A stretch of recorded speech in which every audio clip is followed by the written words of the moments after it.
So what we're going to talk about today are the 2025 dividend interest rates on whole life insurance policies with 6 different life insurance companies.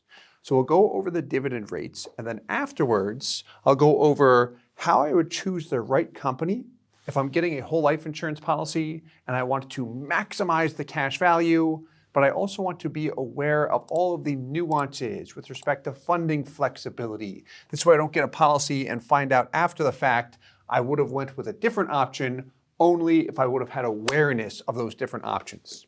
So what we will cover is as follows. First, we'll go over dividend rates for 6 different companies. We'll first cover the 4 major mutual companies. Then I'll go over my preference and really why I like the 4 major mutual companies. Then we'll hit on a very important item to be aware of that will avoid buyer's remorse. And then lastly, I'll go over how I like to choose the right company. So let's begin with the 2025 dividend interest rates. We will begin with MassMutual. They were founded in 1851. They've been in business for a very long time. Their 2025 dividend interest rate is 6.40%. In 2024, their dividend rate was 6.1%, which means they had an increase of 30 basis points. 30 basis points means 0.3%. 100 basis points would mean 1.00%. So they experienced an increase of 0.3%. Next, we've got Guardian. They were founded in 1860. Their dividend rate for 2025 is 6.10%. In 2024, it was 5.9%, which means they experienced an increase of 20 basis points. Next, we've got New York Life, founded in 1845, one of the oldest life insurance companies in the country. For 2025, their dividend interest rate is 6.20%. In 2024, it was 6%, which means they also experienced a 20 basis point increase. And then we've got Northwestern Mutual, which is the largest life insurance company, largest mutual life insurance company. They were founded in 1857. Their dividend interest rate for 2025 is 5.5%. Last year, it was 5.15%, which means they experienced an increase of 35 basis points, which is very strong. And then we have 2 other companies that we are frequently asked about, Penn Mutual and Lafayette Life. So Penn Mutual was founded in 1847. Their 2025 dividend interest rate is 6%. In 2024, it was 5.75%, resulting in a 25 basis point increase. And then we have Lafayette Life. They were founded in 1905. Their dividend rate in 2025 is 5.75%. Last year is 5.33%, which results in a 45 basis point increase. So let's hit very quickly on some dividend interest rate history because I gave you this year and last year, not that much history. Let's first look at MassMutual here, just so you can get an idea of what their dividend rate looked like over the past 30 plus years. So we'll start at the bottom of this sheet as it hits on what we just went over. There is their 2025 dividend interest rate, and there's their 2024 dividend interest rate. If you ever would like to see a company's dividend rate history, you can simply ask the agent or broker that you're working with, and they should be able to provide something like this. This is with MassMutual. This particular sheet goes as far back as 1978. Here's some dividend history with Guardian, another one of the major mutual companies. 2025, dividend rate 6.1%. 2024, dividend rate 5.9%. And we can see what it was before then. Interest rates have been very low for the past decade plus. When were interest rates very high? In the 80s. Look at this.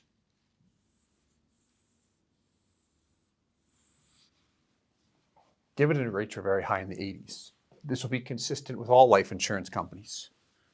When interest rates have been very low, post 08, dividend rates as a result, have been very low. See that trend there? So that's some dividend history. Let's go through my preference here.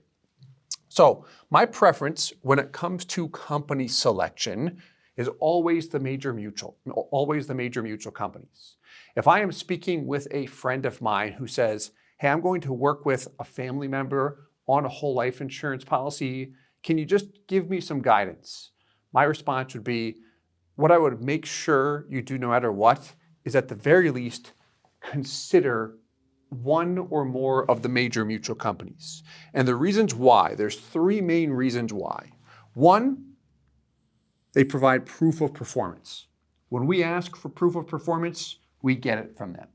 When we track policies that we put in place for people we work with, we see that they're actually delivering strong cash values. And a big problem in the life insurance industry is overpromising and under-delivering, meaning an illustration looks beautiful and it produces much lesser value over time.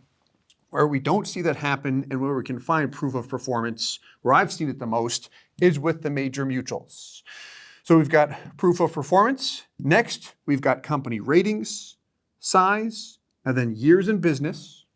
So we can see the years in business. They're all more than 160 years old, all of your four major mutuals.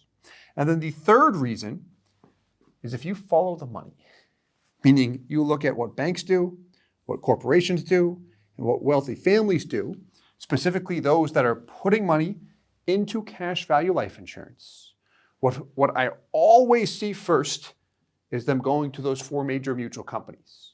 A little bit of my background. Before I got into the business owner world, I worked at what is called an executive benefits planning firm.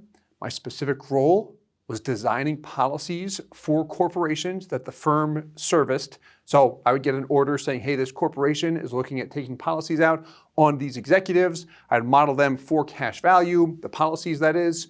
But what came up a lot was questions about the illustrations, and then does that company have a track record of delivering strong actual performance? Or are they just going to overpromise and underdeliver? If you do that with a corporation, it's going to just trash your reputation very quickly. So we wanted to use quality companies. So let's look at a couple things here. Let's start with this guy, proof of performance. This is a good one. So asking for proof, you can ask a million times, you're not always going to get it. We've gotten it from the major mutuals. Let's go over some proof here. We'll start with a Guardian policy that was started in 1975. So this is a piece from Guardian, meaning they provided this to us. And it is just a traditional old school whole life insurance policy, which I'm not a fan of. Here's why. In the first year, back in 1975, he paid in about $10,000. And there's his first year cash value. Not that attractive. The dividend rate in 1975 was 5.45%. It doesn't matter if the dividend rate was 1,000% because he had zero in cash value in the first year. His annual rate of return was negative 100%. But the purpose of this particular illustration is that it shows what actually happened over time.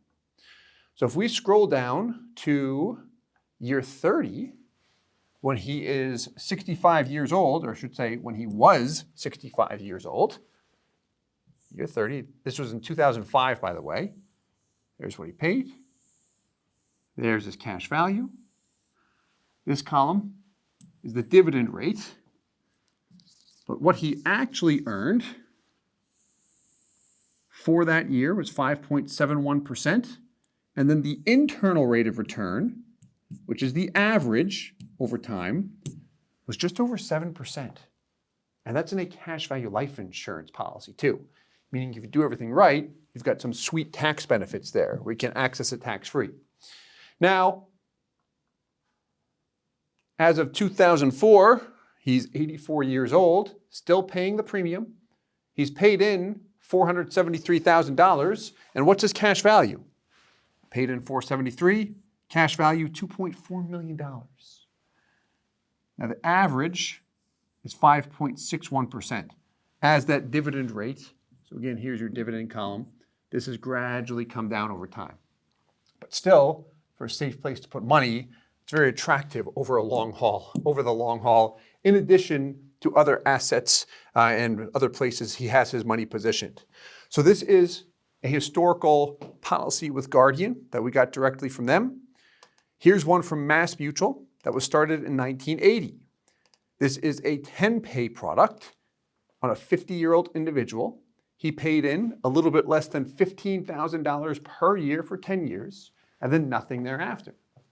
So we can see his annual outlay, what he paid per year, his total outlay, that tallies up all of the payments he's made, and then you've got the actual cash value. That's his money column. When's the break-even point in this example? 5th year. That's the first year. The cash value exceeded his total payments. Then you've got the actual death benefit. Then you have the dividend interest rate. There's the 80s. It was very high, which really accelerated the growth rate. When we look at the net returns that he received, so the annual ROR, that stands for rate of return. That's just the net growth rate. Think of it as the annual yield year over year. And then the IRR, which stands for internal rate of return, really is a fancy way of saying that's our average, which we can see what that looks like over time as well. If we look at this over the long haul, let's scroll down a bit. Here you go. We've got this one until 2020. We'll look at 2019 actually. He's 88 years old at that point in time. We've not been able to get updated numbers for this policy since 2020. That could be why, just my guess. But here we go. Annual rate of return that year, 4%, and then the average over almost 40 years is 5.95%. But again, getting actual proof of performance. Want to see a more recent policy? Here's one from Mass Mutual that I actually put in place right after I got married. So about 10 years I've been working with this individual. I have regular review meetings with him. Absolutely love working with him and his family. Here's what he actually did. So annual outlay represents what he has actually paid into the policy each year. So in 2015, he funded $150 grand. 2016, funded another $150, and he did that through 2018. So 4 consecutive years of $150,000, which is what? $600,000. What is highlighted in yellow represents the break-even point, meaning the first year his cash value is equal to or greater than his total payments. So he's breaking even between years 3 and 4. And this is what actually happened. How we got these values is we pulled them from his annual statements and just put them on Excel. Makes it easier to track as the years pass. So after the first 4 years, he cooled off on his funding. 2023 was the last year he paid anything into it. And to date, he's funded a total of just about $770,000. Now, this red box represents what has already happened. So he's currently in year 10. Policy year 10 for him ends in July of 2025, but he's in his 10th year right now. He's paid in $769. July of 2025, his cash value will be just over $1 million. Here we see the dividend rate, and then we see the annual rate of return. This again is the net, if you want to know what you're getting year over year. Now, if we look at the dividend interest rate, this did come down for a period of time. And if we were to compare his original illustration when he started day 1 versus what actually happened, these net returns here are a little bit lower on his actual policy. And the reason why is because the dividend came down quite a bit. When he started, his initial illustration was assuming a 7.10% dividend rate. And that came down as low as 6%. And now has started to increase since. But my point is, the original illustration showed better looking numbers because that dividend rate was higher. With all of that said, for a safe place to put his money, he is absolutely thrilled with the performance thus far. 10 years in, there's the average at 3.75. He's about to crack 4% on the average, And it is just humming when we look at the annual returns here, almost 5.5% per year based on the current dividend rate. So 5.5 is the net that he's getting. And again, if we do everything right with a life insurance policy, we can access that tax-free. So this is an actual policy that we put in place about 10 years ago. And then the last item I want to hit on is an independent study. This is called a Blease report that just shows different life insurance companies. So we've got Mass Mutual, Guardian, New York Life, and Northwestern Mutual. When you look at the IRR, this is over a 20-year study.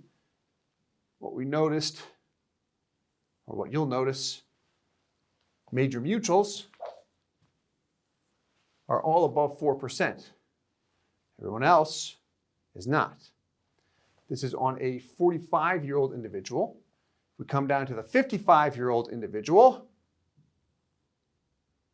you'll see a similar story where the four major mutuals have that proof of delivering the strongest internal rates of return, meaning the strongest returns on cash value, which people are interested in because it is their money going into the product. So I hope that helps in terms of proof of performance. Let's hit on the second item very quickly here, which would be ratings, size, years in business. We already hit on that. So ratings and size.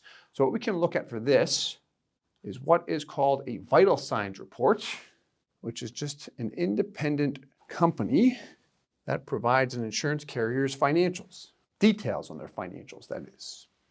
So as we look at this, we just want to focus on the ratings.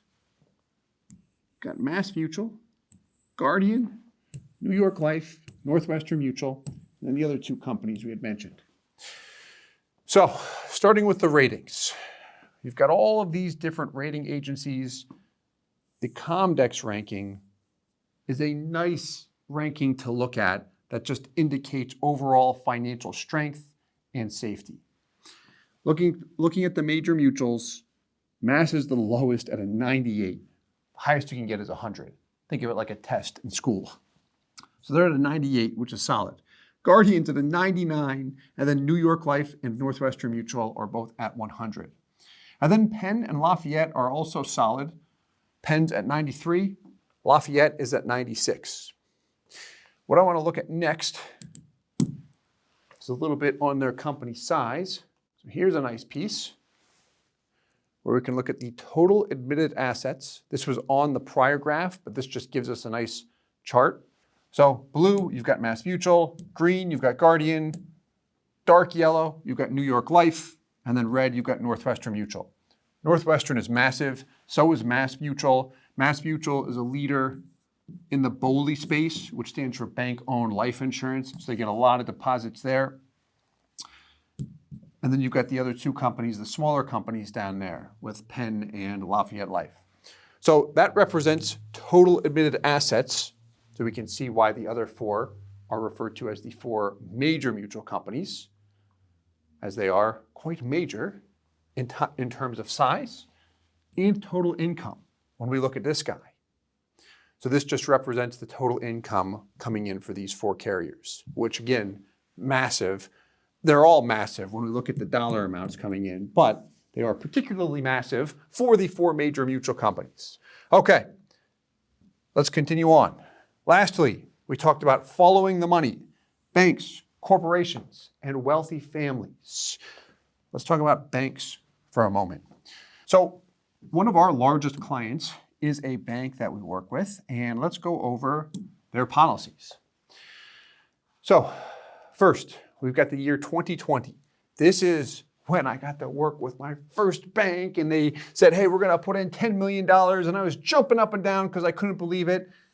And they put in $10 million into bank-owned life insurance with two different life insurance companies. They selected Mass Mutual and Guardian. Mass Mutual is a leader in the space. Back in 2020, you may recall what was going on back then, COVID, and then right around March, everything was just going down. The market was going down, interest rates, we had emergency cuts, and they were looking at everything and saying, hey, we've got some excess cash here that we want to put away ASAP into one of these policies after they reviewed the pros and cons and really the returns on it. And MassMutual was particularly attractive at that point in time. So that's their first deposit. We see their cash value and their death benefit. A year later, they made another $10 million deposit. What do you notice this time around? $10 million going in. We see $2 million with Mass, $2 million with Guardian, and then $6 million with New York Life. The main reason they added New York Life was to diversify.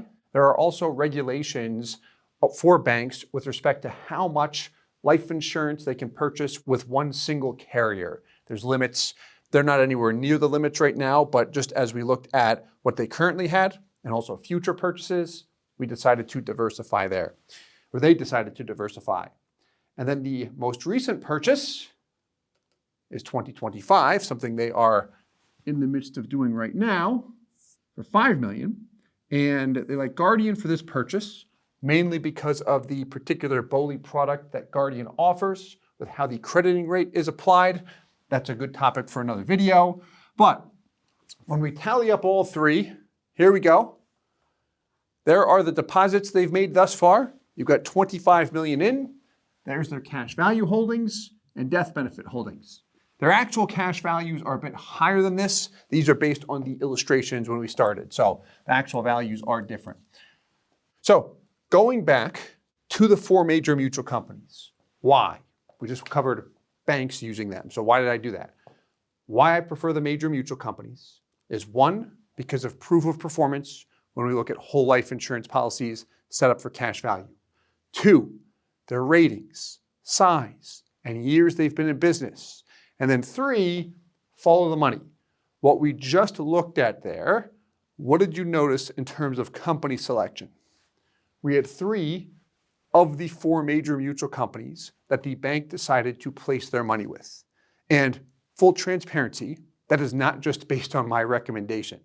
Whenever a bank makes a purchase, the agent or broker is heavily involved, but also you're required to have what is called a third-party administrator involved, which in this case is a very large firm, which is assessing where the bank is currently positioned in terms of their bank-owned life insurance policies, how much they currently have with each life insurance company, and whenever we look at illustrations and make a recommendation, that third-party administrator is saying, yes, it's suitable, or no, it's not suitable. We would recommend diversifying a little bit. So you've got other parties involved is my point. And then some bonus information down here. You'll see the major mutual companies do pay the lowest commission. All right, next, an important side item on how to avoid buyer's remorse. This is really just providing more transparency. So the dividend interest rate on a whole life insurance policy does not equal the net growth rate. So for example, if you have $100,000 in cash value and a 6% dividend rate, you won't see $6,000 in growth. Your cash value the next year might be $105,000, which if you had 100, now you've got 105, that's not 6%, that's 5%. The reason why is because we have expenses that come with the actual life insurance policy. You might recall the historical illustrations we looked at. You have the dividend rate, then the annual rate of return, which was always lower than the dividend rate. That's because of the expenses that were associated with the life insurance policy. All right, last item, how I like to choose. Because if we're down to the four major mutuals, that's still a lot of companies to choose from. Number one, proof of performance. I like to see real policies, not just illustrations, because the biggest form of buyer's remorse in the life insurance industry is, again, overpromising and under-delivering. An illustration looks great, the actual results are a lot less. When we see proof of performance, that gives us confidence that this company has delivered before, and if we see them consistently deliver, then I'm way more comfortable recommending someone put their money with that company because I don't have to come and explain why it's just under-delivering year over year. It's like, no, you can't do that to people. It's their money. So with the proof of performance, we've got the 4 major mutual companies. Now, 4 is still a lot to choose from. So what often helps us refine the decision-making process is flexibility. We primarily use MassMutual and Guardian because they offer a lot of flexibility. So let's say you say, I want a whole life insurance policy and I want to put away $10,000 per year. Okay, how would we actually set that policy up? Well, if you're going to put $10,000 per year into a policy, you can actually choose where that money goes. The premium, which is the minimum, or the PUA, which stands for Paid Up Additions rider. This is extra money we can add to the policy, which accelerates the cash value growth. So if I am paying $10,000 per year into a policy, here's what it might look like. This is for a 30-year-old female. Here's what she's paying, $10K per year. Here's her minimum premium of $1,100. The lowest we can typically set it is 10%. With this product and her age, the lowest we could get it was 11%. So close to the minimum. First year cash value, almost 93%. And the break-even point, year 4. The premium is her minimum. She can add extra money to PUAs at her discretion. Now I say at her discretion, with MassMutual and their flexibility, what you can really do is adjust the PUA one time per year, every year, on her policy anniversary date, which is a fancy word for her premium due date. If we do it that way, then we do not have to go through any medical underwriting, and that is specifically through MassMutual's LISR, or LISR rider. It stands for Life Insurance Supplement Rider. That's how we set that specific policy up. That's an example of $10K per year. Next, we've got an example with $100,000 per year. What do you notice here? He's paying in $100K per year for 10 years. His minimum is $10,000 per year. PUAs, $90,000. First year cash value, just over $90,000. This, by the way, is the worst year of a whole life insurance policy. Because if this is you just wrote a check for $100,000, you have $90,000 to show for it, which means you have about a 10% loss. Now you also have life insurance with it as well, but if you are laser focused on the cash value, that will probably hurt. That's what most people don't like when asked, what are the main drawbacks of this product? The first year, always the worst year where I have that upfront hit. But then it does get better and better after that. In this example, he breaks even between years 3 and 4, and then the cash value just accelerates from that point forward. Dividend, gross rate, annual rate of return, net annual yield is what that is, and the IRR, without getting into the complex formula it is, fancy way of looking at the average, factoring in the timing of when we make each payment. All right, and then the last one, let's look at a sample of a lump sum going in. So here we see someone who wanted to start with $50,000 right out of the gates, $50K going in. And then after that, he wanted to fund just $200 per month. So here, you've got $200 per month, or $2,400 per year. The break-even point is between years 3 and 4, which is sweet when we look at this. And this is what it looks like if he just funds that $200 per month up until age 65, and then stops altogether. Then we've got what it looks like if he decides to put in $10,000 per year, and then what it looks like if he decides to put $20,000 per year into the policy. And this is all the exact same policy. The difference here is he's deciding to add more money. And this example is with Guardian. What he can do is commit just to the minimum, and then he can add additional money to the PUA rider, 100% at his discretion.